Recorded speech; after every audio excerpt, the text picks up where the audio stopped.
We're playing a little slower right now. Personnel is a little bit different right now. So we're just, trying to figure out ways to continue to have success. It's a little bit different not having Kay and Brad out there. We're not playing as fast as earlier in the year. Tyus Jones after the game talking with reporters. Gambo was there at the game as the Suns lose to the Orlando Magic. That's 4 straight losses now for the Suns, 5 of their last 6. And, gee, what a coincidence. They all happen to line up with when Kevin Durant injured himself and has been out. They're 1-5 without KD. 0-4. Now what? 4-9. 4-9 over without the last 2. 2 seasons without 2 of the big 3. Yes. Whichever 2 you want to pick, as long as they're just down to 1. They're 4-9 since the start of last season when they're down to 1 member of the big 3, and the struggles without those guys, they're evident to anybody who can see. It just goes to show you the value of Kevin Durant, the worth of Kevin Durant, and, having him. Now, granted, you just take Beal out of the equation for now. Booker and these guys, you're going to win 20 basketball games, 25 games.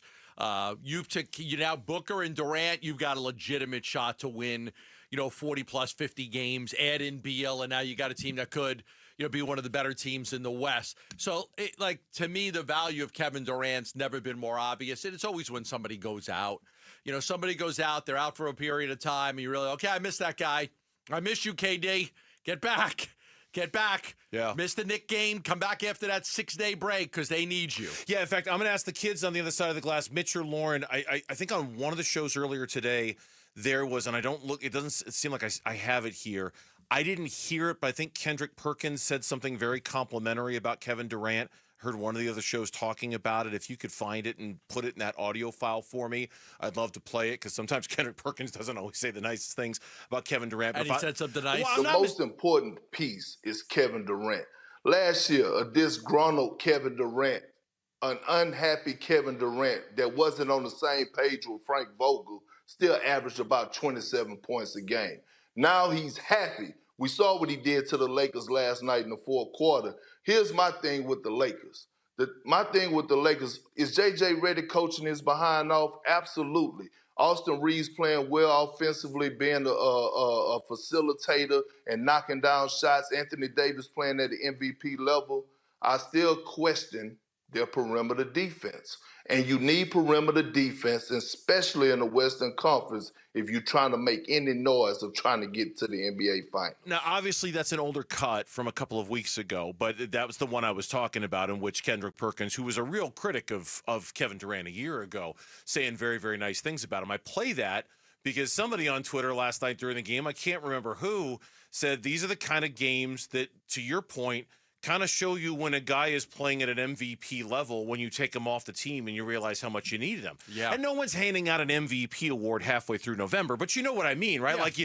Kevin Durant was playing at an MVP level before he got hurt, the kind of level that if sustained would have had him in the conversation. You take him off that roster, out of that equation, and then his MVP candidacy becomes even more solidified. You go, oh my God, look at what they are without him. It just comes in 5 months. In 5 months, the regular season's going to be over, and Kevin Durant's going to say, give me a 2-year extension. Okay. Here it is. Here's your 2-year extension for the most money you could possibly make. It's done. There's not this really, to me, it's not a conversation. Okay. You're going to have him for 3 more years after this year. You're going to have him for 3 more years. He's playing at an MVP level. Unless he falls off to the face of the earth in the next 5 months or has some terrible injury, I don't know how you don't bring Kevin Durant back. Because with him, you're capable of winning every game you play. You're not going to, but you're capable of winning against almost anybody, except maybe Oklahoma City. I don't dispute just about everything you're saying. There's something that's holding you back here. What is it? There's a part of my brain that still wants to see if they get bounced in the first round of the playoffs with Kevin Durant, what the hell are we talking about? I mean, really, what? I get everything you're saying. Yep. Logical. Makes sense. But if you get to the end of the season and you go, man, we got to bring back Kevin Durant, to what end? So you can get bounced in the first round of the playoffs? So you can be a 45-win team, a 48-win team, and not go anywhere in the postseason. Is that what our aspirations are? Is that what we're hoping to do? You know what I'm saying? No, the aspirations are they were 9-2. Well, I get that, but if it doesn't work when it needs to work the most, then what's the point, right? Like I'm not re-signing Kevin Durant for November excellence. I'm doing it for May excellence, for June excellence. And if he's not delivering it then... So what would your plan be? Well, I don't know. That's the thing. I don't know what my plan would be. My plan is to hopefully see this team get him back. Hopefully they get on a run that makes me go, okay, it's an absolute no-brainer to bring him back. Because if we get to the end of the year and they lose in the first round of the playoffs with Kevin Durant on the roster... I don't think it's a no-brainer to bring him back. I don't, just so you can win more games in November. That's all I'm saying. That's where I get right up to that line and go, I get what you're saying. Trust me, everything you're saying, I'm going, yeah, okay, right.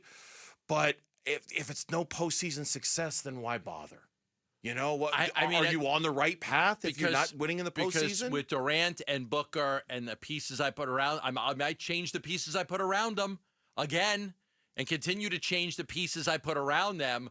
But I do have a shot to win with Durant and Booker. I mean, I got a shot. I might not win, but I have a shot. I take Durant off the roster if my plan is not a great plan. Like, are you saying you trade Durant for a bunch of draft picks or you trade Durant for another star player? Like, you know what I'm saying? Like, if you just take Durant off and the plan's not a great one, we're back to being a team that's going to be in the play-in tournament as the 8th seed. Right, but I guess for me, being a team that's going to be a play-in tournament in the 8th seed is not that much worse than being a team that loses in the first round of the playoffs every single year. They're basically the same thing, aren't they? They're basically the same thing. I mean, your fans have hope all season long when you're a top 4 team. Remember all those years after they broke up the Charles Barkley teams and everybody was just that was a big mistake content by the Suns. To be and Ronnie Rogers, Tony Delk. Let's just keep trying to get these. And I don't want that again. I don't want that again. I've seen that.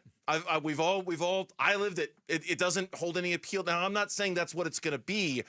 I just would really like one more postseason of. I want to see how far this team can go when they're built like this before I just automatically rubber stamp 3 more years of Kevin Durant. That's just me. Yeah, that's just me. I could always rubber stamp 3 more years of Durant, then go give it 1 more year and then trade him.